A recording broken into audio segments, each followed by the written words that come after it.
Hari ni kita duduk saja lagi. Okey, kita duduk-duduk. Lepas tu sotong ni, dia masuk dalam kunyit, dia masak sendiri.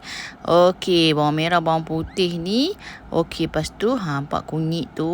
Padahal sotong tadi tu pun dah bubur kunyit. Okey, lepas tu nampak tak dia masuk sendiri ni sotong ni. Okey, masuklah sos tiram. Okey, masuk garam. Semua kita masuk terus. Okey, gula sikit. Okey, lepas tu kalau apa nak sambung pula.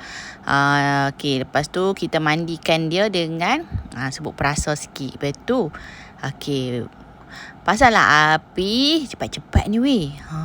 Dia nak buat cepat-cepat sebab kita nak duduk saja kan.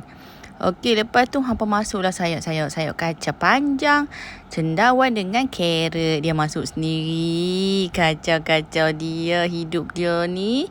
And then dah siap.